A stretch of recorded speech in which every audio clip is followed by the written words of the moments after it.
বাহারি নামে বিভিন্ন আকৃতির গরুতে ৬ লাভ হাট, দামের তর্কে জমজমাট পশু কেনাবেচা।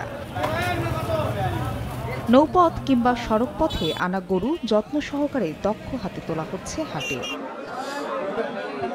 নওগাঁ ও মুন্সিগঞ্জের হাটে বড় গরু নজর কাড়লেও দাম শুনে চোখ কপালে ক্রেতাদের। তাই এবারও মাঝারি থেকে ছোট গরুতেই সীমাবদ্ধ অনেকে। হাটে ছোট গরু ৭০ থেকে ৮০ হাজার টাকা, মাঝারি ৯০ হাজার থেকে ১ লাখ টাকা এবং বড় গরুর দাম হাঁকা হচ্ছে ১ থেকে ১.৫ লাখ টাকা পর্যন্ত।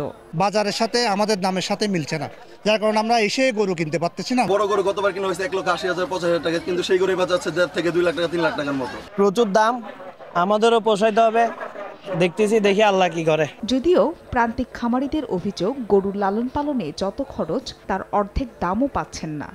নগদে ৫০০ টাকা বা তার বেশি পেমেন্টে পেতে পারেন ঢাকায় জমিসহ ২০ কোটি টাকার পুরস্কার। ১৭টা গরু নিয়ে আসছি, 5টা বেঁচেছি, এখন 12টা ধরে আছে। ১,১০,০০০ টাকা দামের গরুর দাম বলেছে, মনে করেন যে ১০০ ভেঙ্গে। চাল, ভুসি, খড় সব জিনিসের দামই বেশি। এবার মুন্সিগঞ্জে ৪৭টি এবং নওগাঁর ১১ উপজেলায় কোরবানির পশুর হাট বসেছে ৭৪টি। ফাহরিয়া ফারজানা, সময় সংবাদ।